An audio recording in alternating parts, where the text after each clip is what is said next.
Okay, guys, we're back on the Captain and Fred show, and today I'm joined by my newer friend, Steve Lamothe, out of the Sacramento, California area. Steve, how's it going, dude? Good morning. Everything is good. Thanks for having me on. I appreciate it. Yeah, man, I'm excited. I've been excited to do this. You and I got the chance to. We just recently met at a mastermind and actually had the chance to talk to each other and along with a few other people and hear about our business struggles and our wins and stuff like that. And one thing that stuck out to me is like you're a guy that's really got something cool going and growing, and like everybody else who owns a business also has his fair share of problems. And I love that, right? Because it's never perfect. It's never the where we want it, but it's this continuous path. And so what I loved about the way you showed up that day, man, is I could see right away that you're a learner. You're a guy that Mhm. wants to get better and learn. And so I was really excited when you said you would do the podcast. So that's it, man. I'm excited to just chat with you about your business and kind of some of the things you've learned along the way. Yeah, I mean, I was excited for the opportunity, and you're someone that I followed from afar, anyways, and it was the first time I got to meet you, right? And I think that I'm definitely a constant learner, but I've also noticed, and you gave me this advice personally, right? Like you have to be careful about how much learning you do, and I'm an implementer also, and I think that oftentimes you can do a lot of learning and a lot of implementing and not a lot of specialization in that implementing, Yeah. so I think It's one like of the things this. I'm trying to get better at is if I'm working on implementing something new, what is this? I was just going to finish that Yeah, thought. yeah. Go ahead. Go ahead. If I'm implementing something new, I want to finish it, right? And really, really make sure that it's good, and that we've spent a lot of time understanding what we're implementing. That's a good idea. Well, because it's so easy for us as agents to do is because, like, dude, shiny lights, shiny object syndrome, Mhm. and then go implement something and cool, it gets implemented, but like it never really fully gets implemented. And then we do this other thing, this other shiny object implementation that actually pulls us in the other direction. That is the opposite of this shiny object thing that we just implemented. It's so, Yep. I know for me, literally, Steve, you know, I had to, at a certain point early in my career, I just stopped going to like the part of like conventions because I love conventions. I love going to learn and learn from other top agents around the country. I had to stop going to like the booths, like where all the Mm. vendors were, because there's all these shiny objects and every single vendor will one more deal you to death. Like you can pay for this with just one more deal. You can get these crate headphones for one more deal a month or whatever it is, right? And there's all these shiny objects. And so I know, like, I got to a point, you and I were offline talking about cell phones and things like that. And our buddy Frank, and still drives me wild that that guy doesn't have a cell phone. That said, Right. there's so many distractions in our business, and to get really clear and narrow on where we're going so we can grow really big is hard, and it's why most people don't do it. And what I saw in you was that you're working on that, like you're working on making that really big. And I mean, you already have a really big business, but so let on that note, let's dive into it, Steve. Like, Yep. tell me, how long have you been in real estate, and like what'd you do prior to real estate? I've been in real estate for this will be my 11th year in October.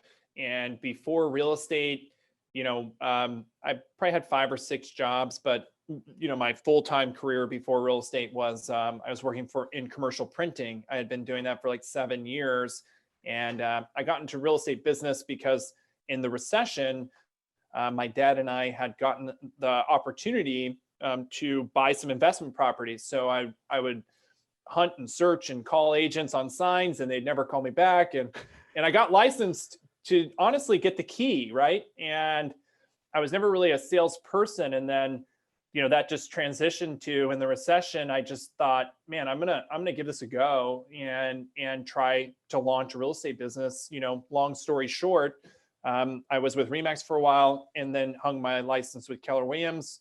Was fortunate enough to find a great mentor and was on a team for quite a while. Once that team decided to leave Keller Williams, I decided to stick at KW.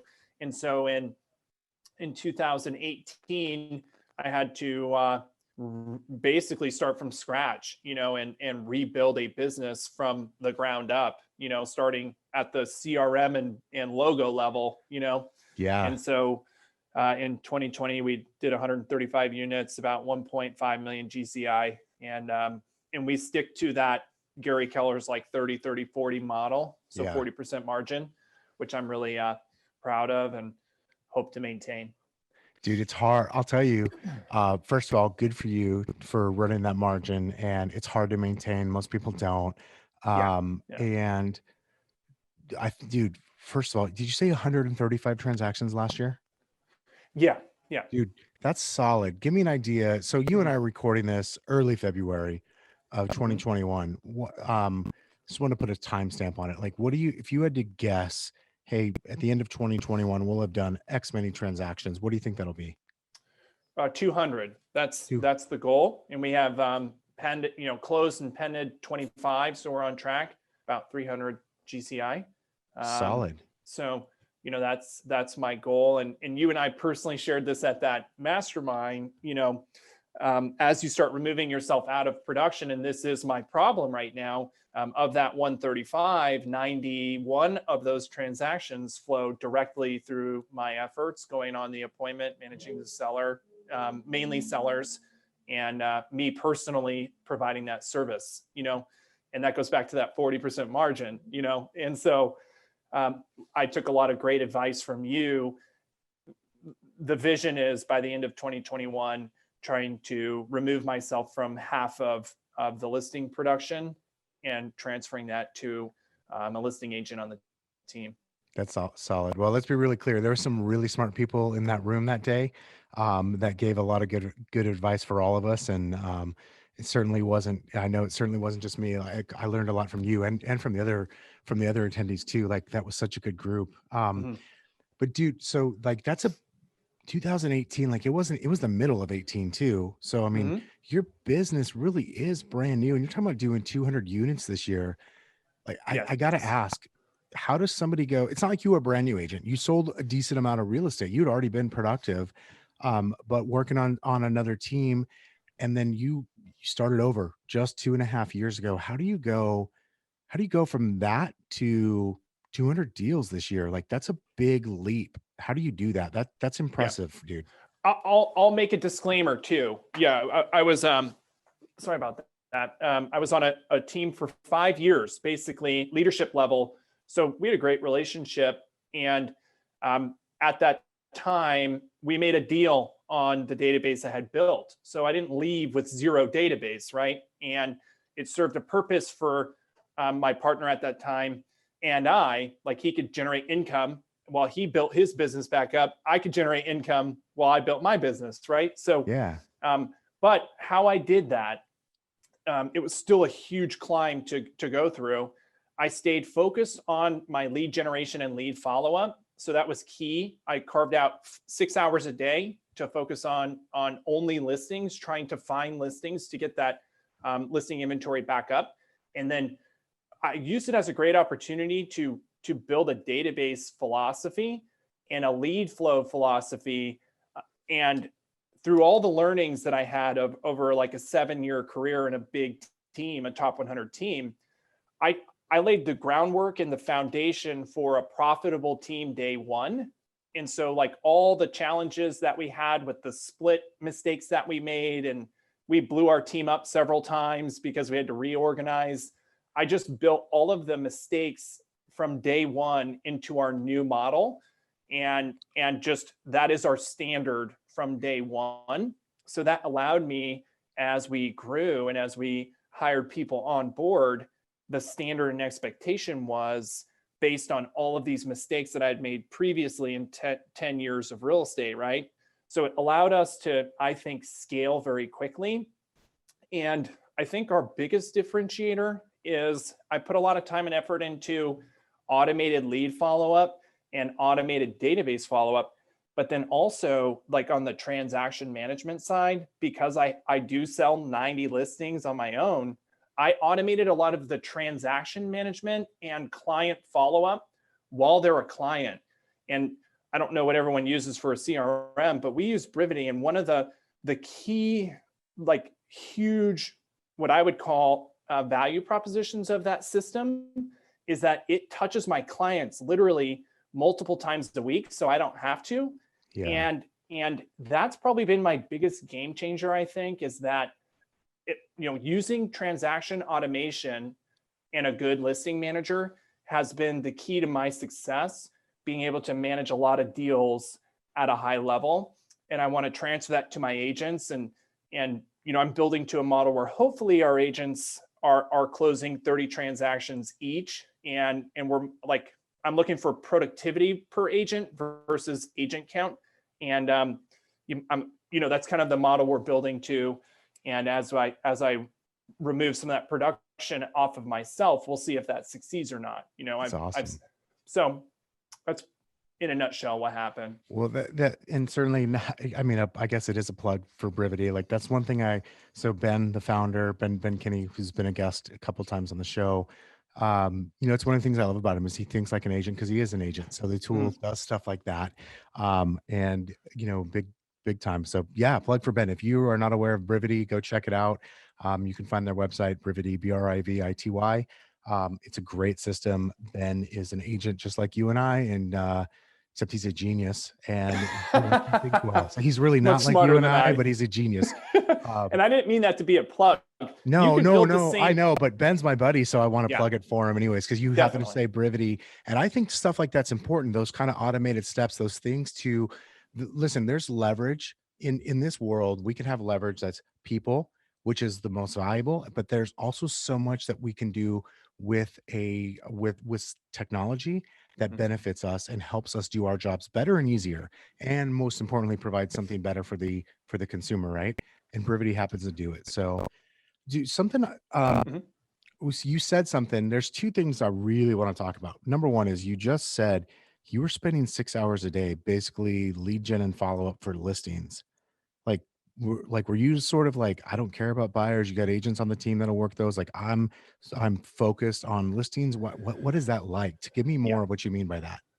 So give you some perspective, it was like middle of 18, right? I had just had a baby 30 days before my whole world changed, right? Like, yeah, we were rolling, and then all of a sudden, poof, this big decision came up. So I spent half of my day, I work usually 12 to 15 hour days. So even still to this day, I'm a hard worker. So I was prospecting for listings, and I didn't really care about buyers at that time. It took about 4 months before I brought on my first buyer's agent, but I was purely focused on getting listings. And that's one thing I learned from my mentor was, if you control inventory, you control your market. And so, my investment of time on a listing, once I have it, is like 6 hours versus what seems to be like 100 hours now with the buyer, because it's so hard to get them in contract. So, and I also knew that if I had listings, good buyer's agents would come, right? Like if you have the inventory, you can generate leads off that inventory. So pretty much, and I started spending money right away. So I leveraged off the circle prospecting for leads and kept seller nurtures flowing from day one. So I wasn't afraid to spend money from day one on lead generation and systems to make follow-up easier, and also good people too, started recruiting for admin right away. That's solid, man. That's super smart. And I just really want to emphasize that, especially for the agents that are still there's nothing wrong with working with buyers, especially if you really like it. But from a leverage standpoint, there is not, you pointed out, you're into it. Even if you are in production, you're into that listing for like six hours afterwards. Once you sign the agreement, there's no better way to increase your income and decrease the amount of time you have to spend. Thus, as Ben Kinney has said many times, you make your dollar per hour for the hours that you work just go up exponentially, right? So the better you can do that, the better off you're going to put yourself in a position to win in life and in business. And so I think that's really smart. I remember there was a time in mine and Fred's business where we didn't pay for one single buyer lead. We had probably about a 2-year run where we did not pay for a buyer lead. And same thing was buyers came to us and we just, eventually we had agents that would work them, but we were so if it was not a listing, I just didn't want to talk about it. That was the sole focus. I love that you did that because it's hard to do. I think mentally as agents, we start to think, I got to get every single thing I can instead of having these standards of what I'm willing to spend my time doing. Yeah, it's hard, and I'm having to even go through that right now today, right? Like, I'll take. I was of the philosophy like 19 and even early 2020. I'm going to go on every listing appointment, and I don't care if it's qualified or not, right? I'm going to go on. I went on personally 276 listing appointments last year, but I only signed 110, so now it's like, well, if it's under 300, I'm going to give it to one of my agents, or if they don't answer these 5 questions, I'm not going, right? Or I don't want to go on Sundays. I'll go, any day, Monday to Saturday. So I think it's really important how we spend our time and what are those standards that we set for ourselves. And and I'll go back to that point about buyers versus sellers. I think the challenge people have, because it's really easy to generate buyer leads and you can do that fairly affordably. It's the long game when you start going after sellers. So you have to be patient, and I'm a big fan of long-term follow-up, right? Like Yes. generating seller nurture leads and just providing them value and checking in with them monthly or quarterly until they're ready to list. And if you generate, I've learned that for every seller nurture that you have, that's like a circle prospect lead or whatever the case may be, they converted about 10%. So if you can figure out a way to generate 10 of those per week or 5 of those per week, by the following year, you should convert 10% of those if you're halfway decent into a listing, which then should give you another buy or sell, right? If you're halfway decent at the follow up on those leads, you're gonna have a ton of listings the following year, and Yep. from the nurtures, and then those will bring buyer deals. 100%. Yeah. Yep. So Yep. that's solid. Let me ask you this. So obviously circle prospecting is a big part of your business, Mhm. or it has been. Where else is your listing business coming from? Like, where are you focusing? You mentioned not afraid to spend money. Where are you focusing your Mhm. dollars on these days? So our 3 main sources for listings are going to be circle prospecting, and I leverage that to a VA. 2 VAs are always circle prospecting, and then Sphere referral, agent to agent referral.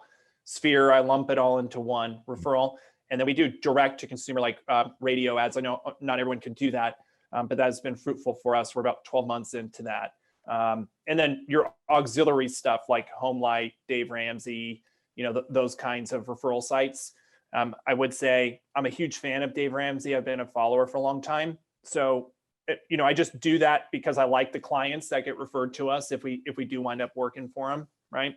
But the 3 mains are circle prospecting, Sphere referral, agent referral, and then direct to consumer ads on digital and radio. That's awesome, man. I think that's fantastic. And listen, like, I was glad you said radio. I didn't want to make you share anything that if you weren't uncomfortable sharing, but I'm willing to. being 12 months into that, like, we're recording this in February of 2021, like 12 months ago, like the world was scared. Like in March, everyone thought the world was going to end with COVID, right? Yeah. And you bet on yourself, and you bet on your ability to convert this spend into more listings.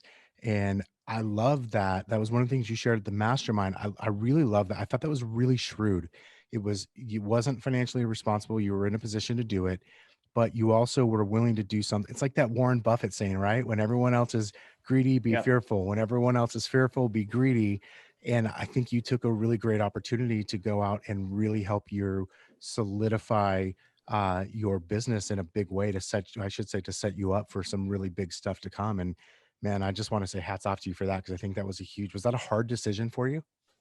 Super hard. Yeah, very, very, very hard. And we made that commitment in April, right? So March 16th, California shut down totally, and then we lost half of our transactions, about 100K in GCI got wiped out because we did a lot of first-time home buyer stuff, and all those deals fell apart.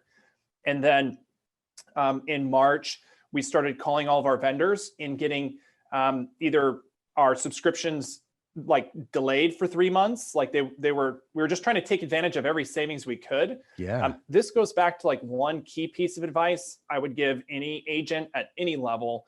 I'm a Dave Ramsey guy, so I've always run a financially sound personal life and business model. I've kept my expenses low at home, so I stacked up cash always. Like I've always had 12 months in reserves, right? And thankfully before COVID, I had stacked up more than 12 months of both business and personal savings. And it was a great blessing because both when my world changed in 2018, when I was left with a decision to make, right? Like, do I go here or do I go here? I could sit back and make that decision with a level head because I had the finances to go whichever direction I wanted to go.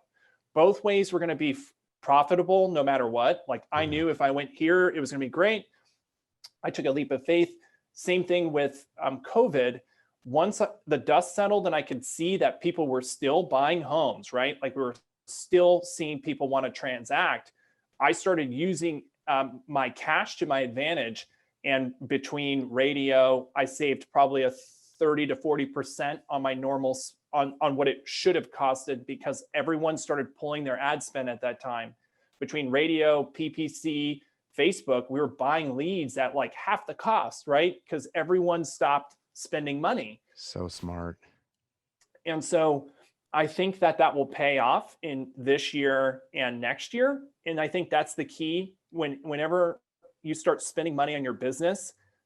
Like if you're looking for an immediate ROI, you're not going to get it, right? Like you need to invest in 12 to 24 month increments. And that includes like on your assistant, on a listing manager, because it takes them like 6 to 12 months to get like into momentum, right? You guys, first of all, Steve has shared so many golden nuggets in this conversation. I hope you guys go back and listen to this and take notes or read the notes that we put up here with the episode because like Steve, you seriously, those are some really amazing nuggets. And if you can follow those in your career and in your life, you're gonna be good. You are going to be set. And so I appreciate you sharing that. Steve, Sure. as we start to wind down, is there anything that I haven't asked you about yet that we should, or anything that you're really excited about or passionate about that you want to share before we start to sign off? Yes. I'm really excited for the personal growth to get to like your level, right? And the personal growth, we talked personally about this and other guys in that mastermind about the personal growth you have to go through to grow a big business. And it is brutal. I just had an admin leave over the weekend and I was all set. I'm supposed to have a baby in March. You know, I was like, I had my crew, I even told you, and I lost an admin over the weekend. And honestly, you just go through this personal growth as a business owner every time and get more comfortable with discomfort. And you learn a little bit each time. So I think what I'd like to share is like, you just have to keep moving forward. Like, don't ever let the setbacks stop you. And of course, I'm a KW guy, so I quote Gary Keller a lot, but you know, your success is truly about failure and failing your way through your learning and then implementing based off of that failure. You know, and if you ask someone like Kevin or anybody who's successful, they failed way more than they succeeded and they just kept going, you know? So if you haven't, guys, yet listened to about 10 months ago, I think it was maybe it was last, actually, maybe it was a year ago, maybe it was last February, Mark Willis, the former CEO of KW, was a guest, and he shared his motto, KFG. And so I'll let you I'll let you figure out what Took me a second. keep KFG, what that stands for. And it's exactly what you just said, Stephen. And if I could drive anything home, that's it, man. And so thank you for sharing that. I Of course. appreciate that. Steve, if anybody wanted to reach out to you, you're in Sacramento, so I'm Yep. guessing you accept real estate agent referrals. If somebody wanted to get in touch with you, would that best way to be social, website? Like how do people find you if they just want to kind of follow your journey too? Yeah, I would say they can email me, slamothe@kw.com, or best way to get a hold of me is probably through Facebook. I'm trying to get better at Instagram, but you can just search Steve Lamothe on Facebook and DM me there. I'm usually pretty responsive there. Awesome. All Yeah, right, Steve, dude, I really appreciate you taking the time today. This was a lot of fun. We'll do it again. Hopefully, we'll see each other in person again soon for another mastermind absolutely. with our buddy Frank, and we'll talk again soon. Thanks for being Great to on the see you, show Kevin. today, buddy. Yeah, thank you. Thank you so much. All right, guys, see you next See ya. week.